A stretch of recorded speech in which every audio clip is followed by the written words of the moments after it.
Imagine receiving the news from your cardiologist revealing that your heart is equivalent to that of a 90-year-old's.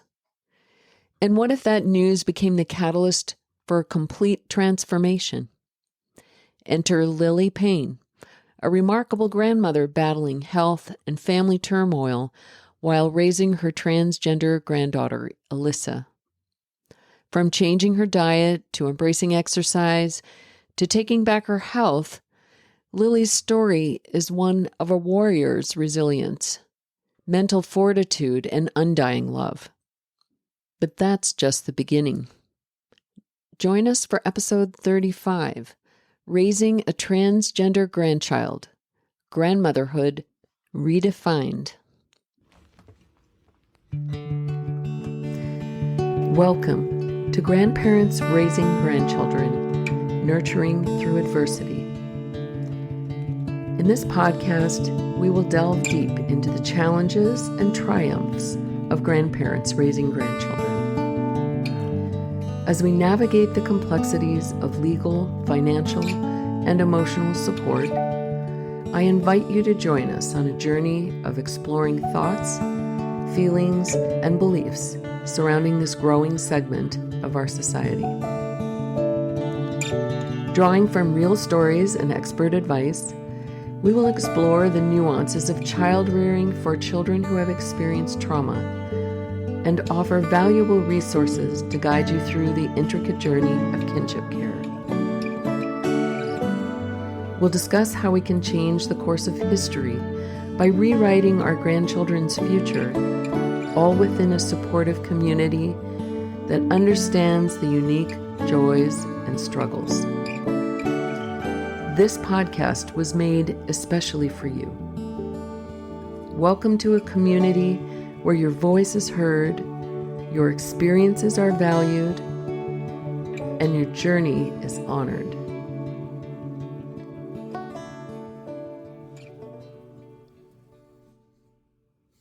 Becoming a grandmother and raising a grandchild is a journey that usually arises from challenging circumstances.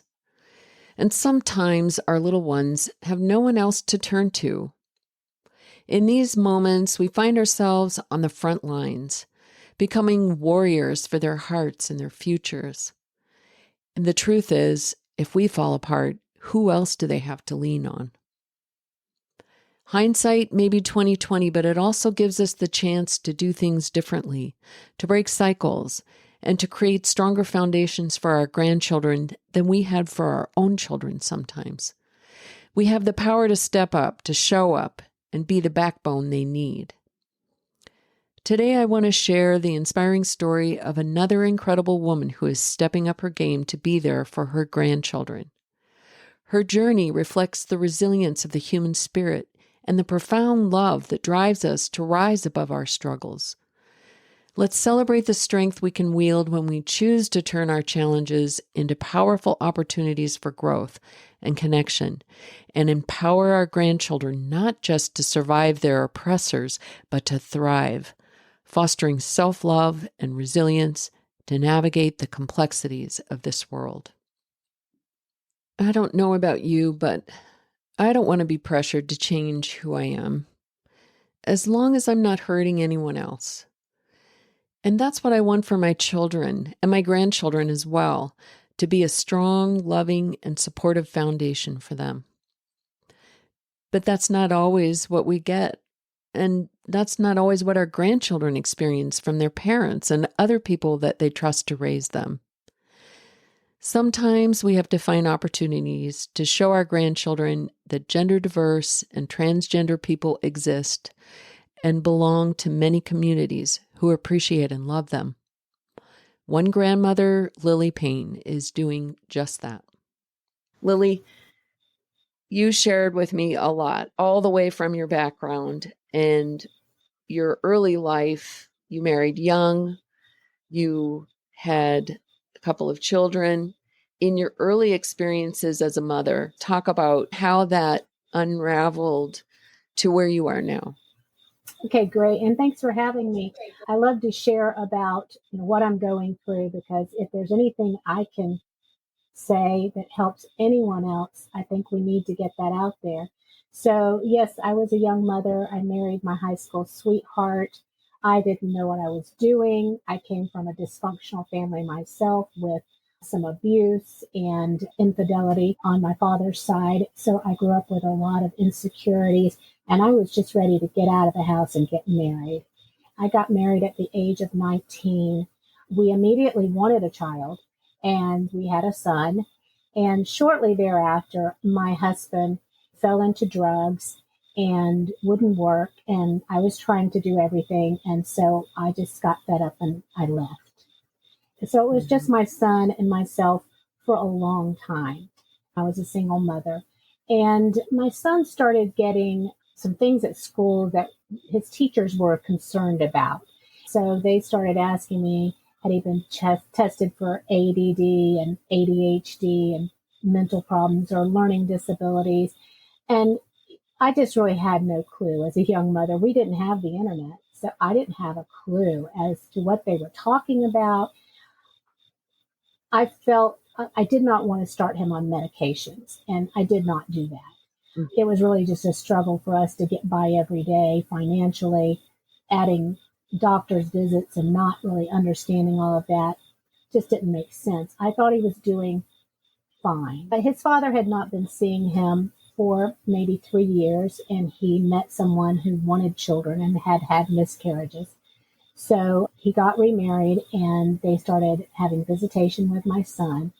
And eventually there were some allegations by my son of sexual child abuse.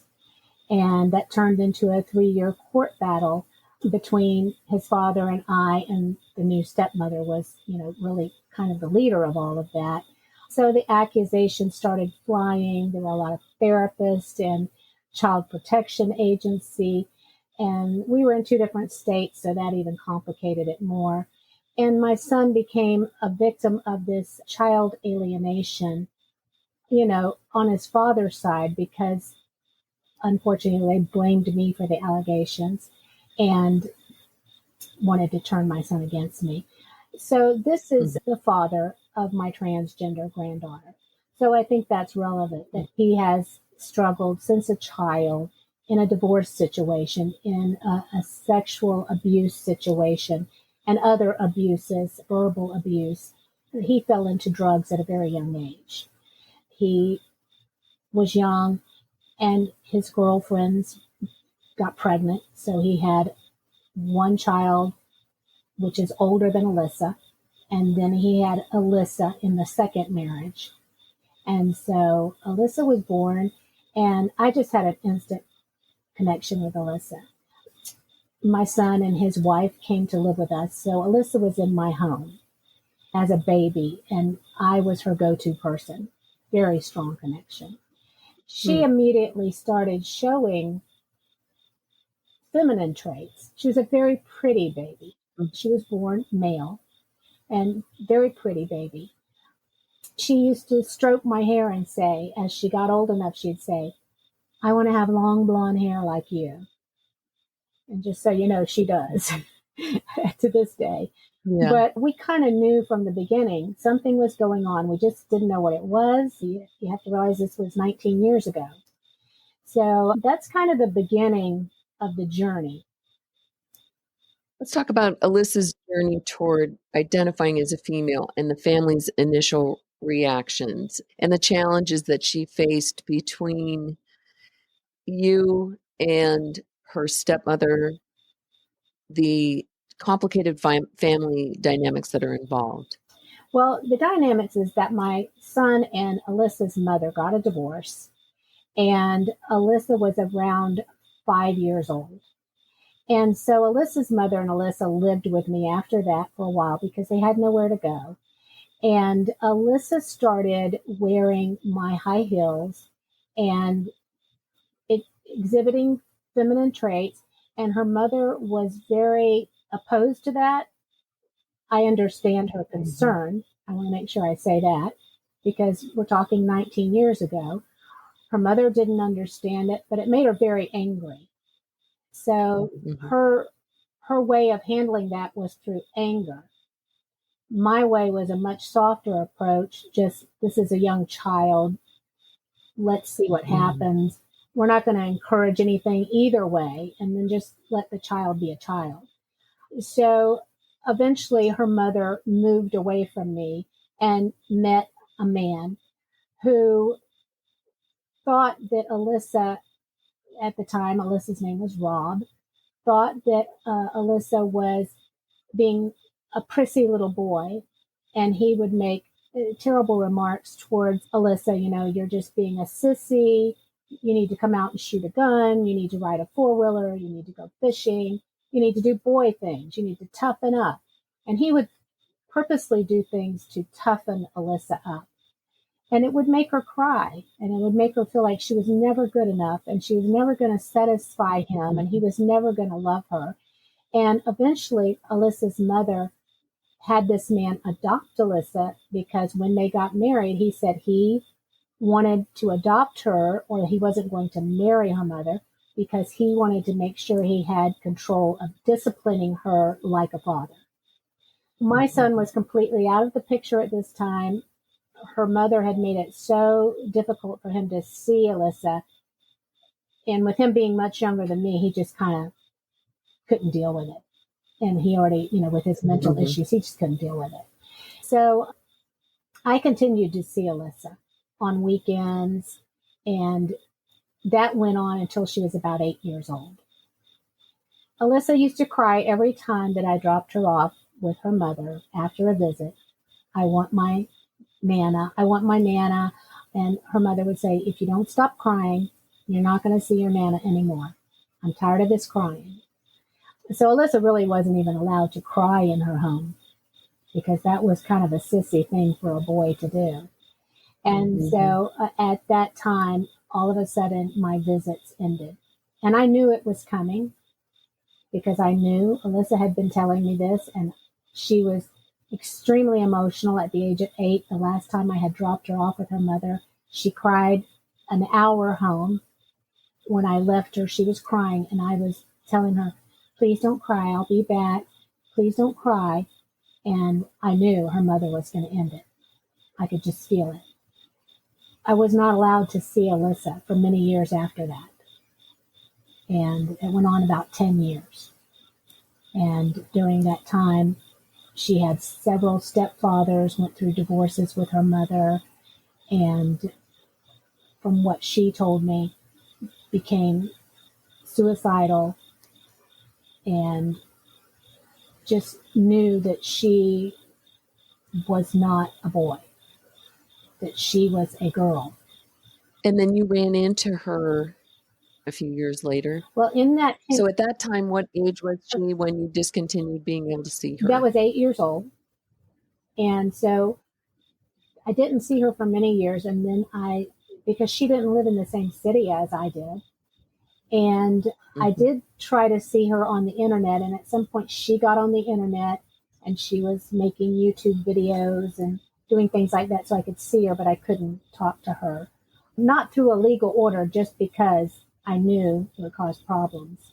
So I saw her at Walmart several times when her mother moved into my city, and just didn't know what to do, and tried to say hi, and did say a hi a few times, but it was clear the mother wanted me to leave and not be there, and told me to leave several times when I ran into them, maybe 5 or 6 times in a 5-year period. And so that must have been hard for you. Oh, it was terrible. I would start shaking all over, because to me, I felt like a child had died. I felt such severe grief. I couldn't sleep. I had nightmares. I cried till I didn't think I could cry anymore. And I would be shaking so badly and crying in Walmart, and knowing people were probably watching me, and just feeling horrible about it.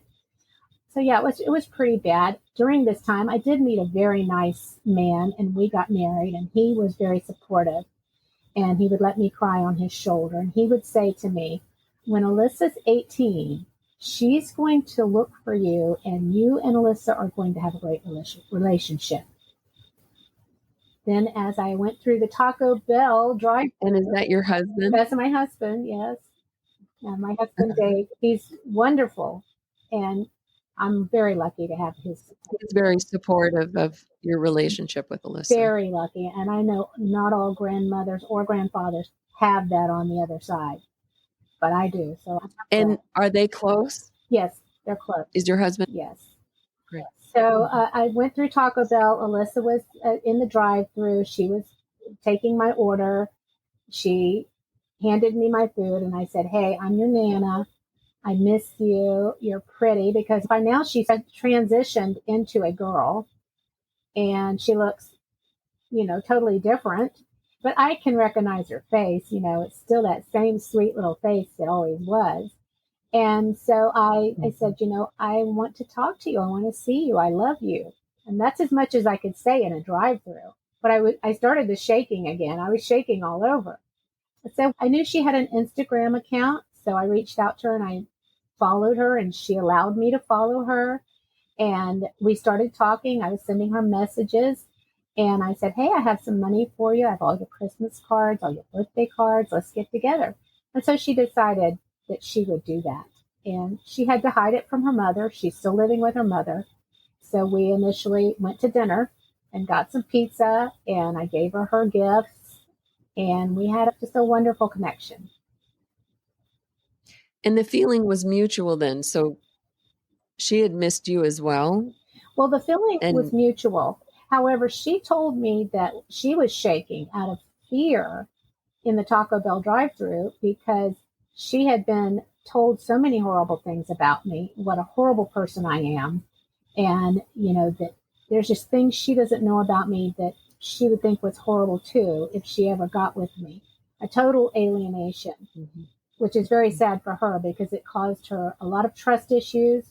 To hear this about her Nana, who she trusted and loved so deeply, caused her a lot of, I would think, a lot of social anxiety, but mainly trust and separation anxiety. She has severe separation anxiety because, somebody she loved was just ripped from her.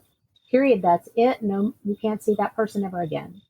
So it took her she said about 3 visits with me, even though she seemed very comfortable when I talked to her, to totally start saying, "This is crazy. This is the same person I remembered that I loved when I was a child. How could my mother ever say this person would be bad for me? All these years I've been so alone, so alone. And this person lived down the street from me, my grandmother."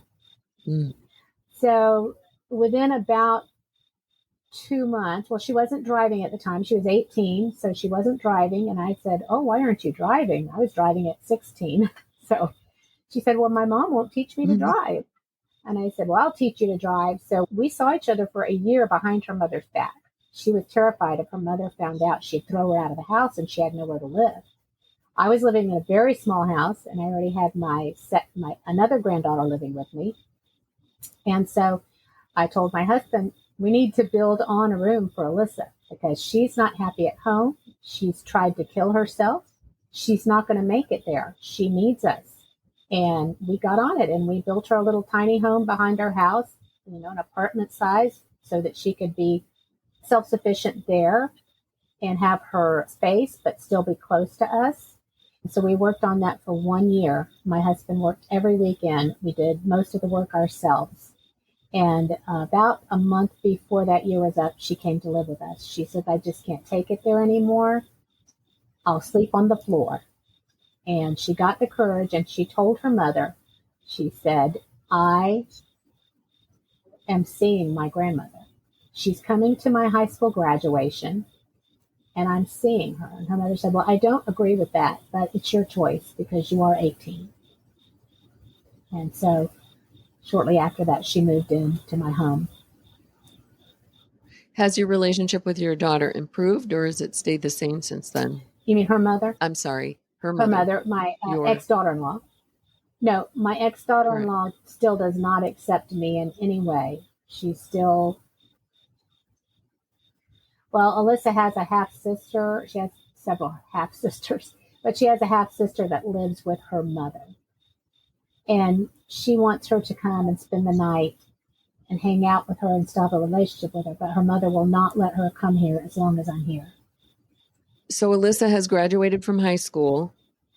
Yes.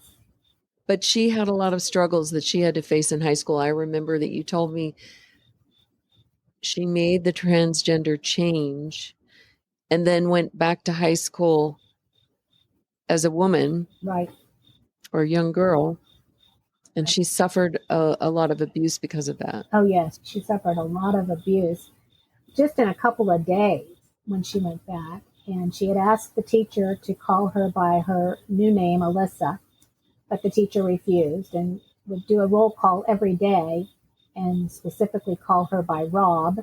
She wouldn't answer because she was, like, I told you to call me Alyssa. So the other kids would get mad and they would say, well, why don't you answer? We all know you're Rob. That's when she tried to commit suicide the first time, is she went home and tried to kill herself.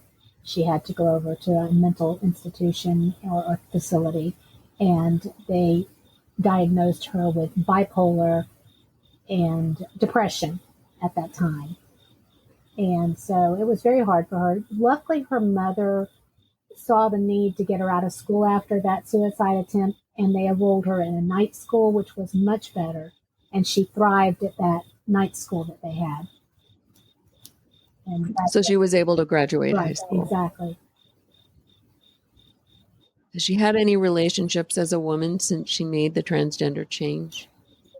She started seeing some guys that were older than her while she was still living with her mother, and she actually would sneak out of the house and meet these guys, and she didn't understand why she was doing it, but I think she was just so desperate for somebody to love her, especially a man's love. She didn't have her real father. Her adopted father was very critical, and we since have realized he's very transphobic, that he just really does not like transgender people at all. So she had some bad experiences. She even had gotten raped by one of these guys that she was with. That was going on, and she opened up to me about that, so I kind of knew it was going on, which was another reason I felt like I needed to get her here with me, is to help her through that process and help her grow and learn that you can love yourself and you don't have to go after a man to love, somebody to love you. Right now, let's learn to love yourself first. So she did work on that a lot, and most every guy that she went out on dates with, most every one of them seemed to just be trying to experiment. They had not been out with a transgender person before. Alyssa's very attractive, so there are plenty of guys that would say, I want to take you on a date, and then they would wind up just ghosting her or trying to have sex on the first night. And she was moving away from that and moving into, hey, I respect myself, I love myself, I want more than this. So she does have a boyfriend now that is a nice young man. He's young, so there's a lot of growing to do. He had never dated a transgender person. He did not identify as gay. He identified as straight, and he tells Alyssa he loves her. And how long have they been together or dating? About 3 months. So it's still new, but it's longer than anything else she's ever had. And it's challenging. That brings its own challenges because, your first relationship, there's a lot of growth. Right. So what would you say are Alyssa's greatest emotional challenges that she's coping with right now? She's very insecure. She feels like if she does anything wrong, people are going to leave her. She feels, because she struggled with a lot of abandonment issues. She angers very quickly because since her other diagnoses, she's also been going to therapy, and we've gone through several therapists, but she has been diagnosed with BPD, which is something we have studied and feel most of that was developed during her traumatic childhood. And her mother is a very quick to anger person. And when you're around this your whole life, you're going to pick up these same behaviors. So she's very quick to anger, but she has also learned to come back and say, I'm sorry. And she's trying to grow up. She's very deep. And daily, she reflects on her actions. And She's trying to do better every day. But she does struggle severely with dysphoria. She feels dysphoric because she has not had any surgeries yet. So although she's on estrogen and testosterone blockers, she looks like a girl when you see her. She still gets identified as a male by some people who will go out of their way to call her sir. And this is another breakdown for her. Then she becomes dysphoric. She'll stare in the mirror. She'll say, do I look like a man? Do I look like a man? Do I look like a girl? I need breast implants. I don't want to have lower body surgery. I'm terrified of that. But I want to be a girl. So what do I do? So those are a lot of her insecurities.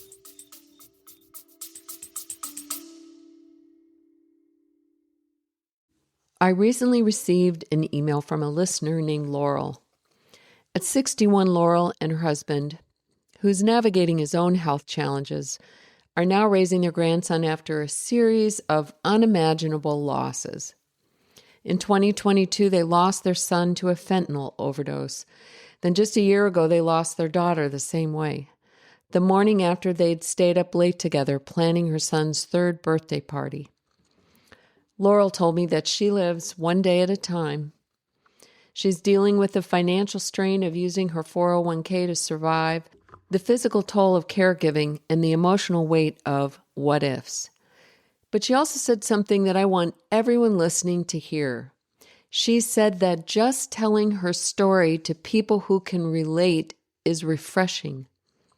That's exactly why we do this. Whether you're navigating addiction in your family, raising a grandchild you didn't expect to be raising, or just trying to find your footing after a loss, we need to hear your story. There's always someone else out there who needs to hear that they aren't the only one. Your experience is a lifeline for someone else.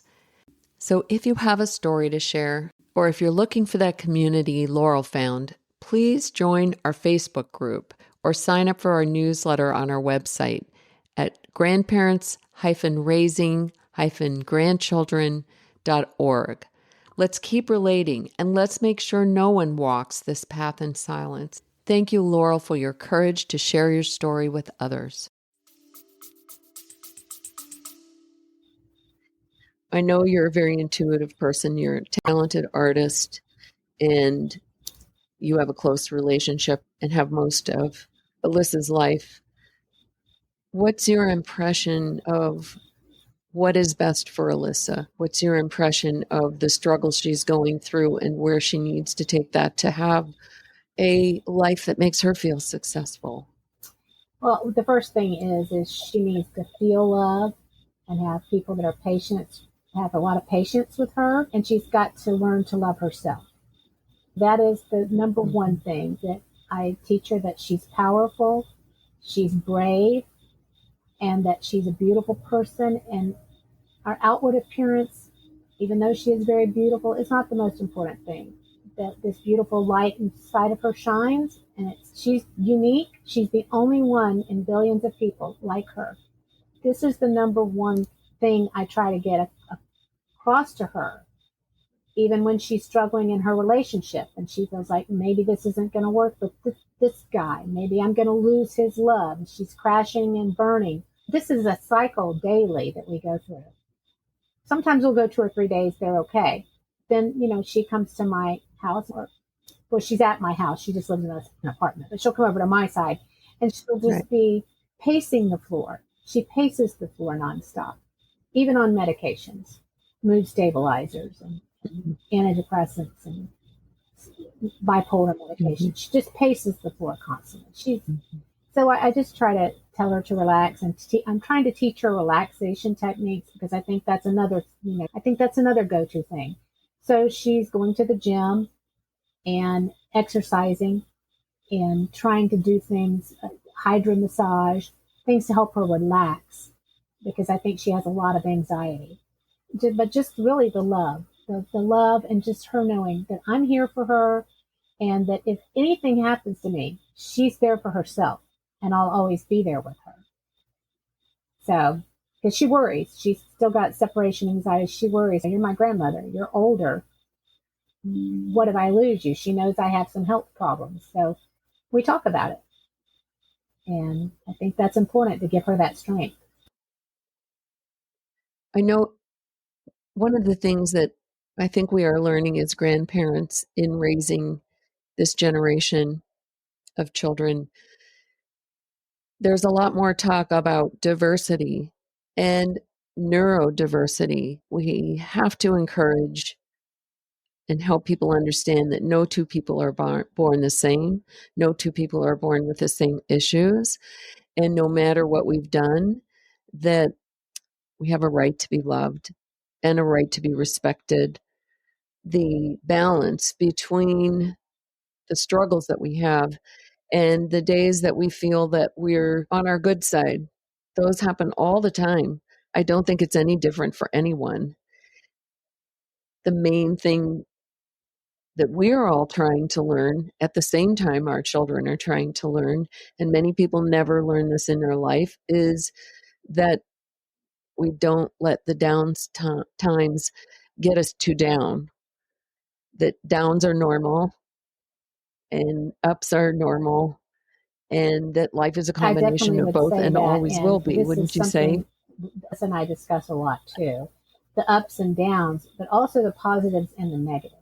Because she grew up in a very negative environment and had a lot of negatives every day, yelling, screaming, people saying they hate their children, you know, calling her a sissy, a lot of negatives. So you can't have 18 years of negatives and expect somebody to be this wonderful, positive person all of a sudden. So we try to go through exercises where for every negative that goes through her brain, which she says it's like a race train going through her brain, negative, that we try to come up with a positive thought to combat thought. It's not like I'm telling her you can't think these thoughts or you're not going to have these. You can totally chase them away. I still have negative thoughts, but the difference is you've got to come up with a positive, something positive for all the negatives, and start filling your tank up with positives, because that's the only way to have a nice, happy life, is to fill up your tank with a lot of positives and combat the negatives. So that's the other thing we do. Now you have some health challenges that you've been dealing with. At our age, we often do, and your husband has now been diagnosed with Parkinson's disease. How have these experiences motivated you to prioritize your own health for the It's sake of your motivated me grandchildren? 150% when I went to the doctor and the cardiologist, and she said I have the heart of a 90-year-old woman because I have plaque in my veins. And she said, you've had so much emotional trauma that's hit you that this can cause this cortisol release. So I immediately stopped eating sugar. I have not had sugar in probably 6 months. I mean, nothing. And I wanted a cookie so bad yesterday, I couldn't stand it. But I said, no, no, if you're going to be around for these grandchildren, if you're going to see them grow up and reach the level of being a productive, happy human being that they need to be, they need you a lot longer than right now. You can't go now. So I've started exercising. We all go to the gym now.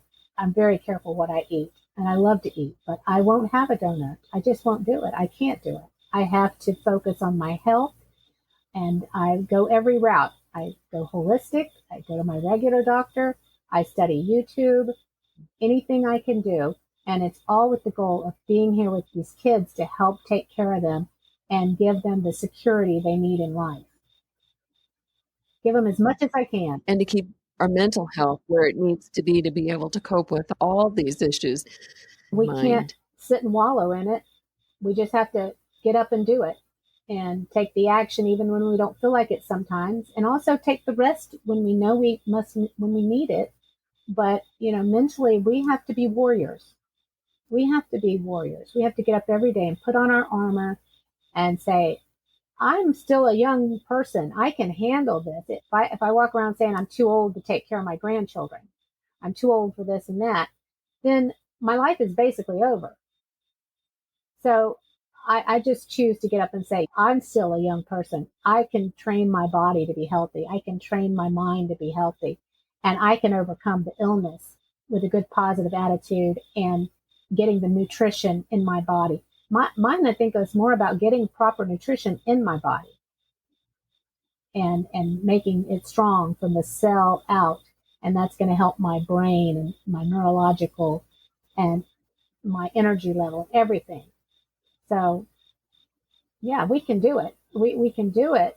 We just have to focus on doing it and want to do it and not give up. And maybe this is our And not give mission. up. Okay, that's okay. It's not what we thought we wanted, maybe, but maybe this is what was intended for us. And so we just have to be accepting of that and take it and do the best we can with it, because it's really another chance. When we were young parents, we made a lot of mistakes.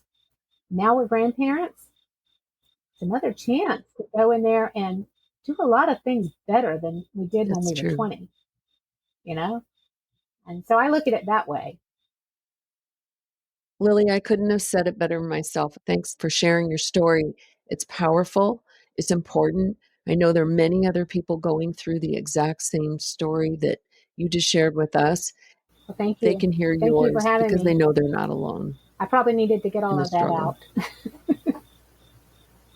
Were you that kid that hated sports and were teased because of it? Maybe pushed and prodded to be more athletic, and so you did just the opposite? Or were you the kid that was very athletic and you found yourself pleasing your parents, maybe even killing yourself to be the best on the team? Well, get ready for an inspiring episode as we sit down with Michael Huber, a former corporate executive who made a bold leap in the world of sports psychology after nearly 20 years in the business world. Michael's journey was fueled by his own recovery from gambling addiction and shaped by the dysfunction he observed as a sports parent and volunteer coach. In this candid conversation, Michael will share his mission to equip young athletes and their families with the essential tools to thrive in today's increasingly challenging and often toxic youth sports environment. His insights promise to shed light on the pressures young athletes face and how we can foster a healthier, more supportive atmosphere for them to flourish. Don't miss this opportunity to learn from Michael's experiences and wisdom as we explore how we can all contribute to a more positive sports culture. See you next week.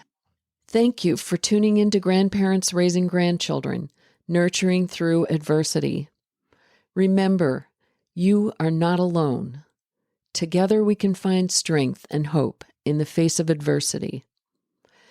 Peace be with you, and I pray that you find some time this week to listen to your inner wisdom amongst the noise and the pandemonium of this world.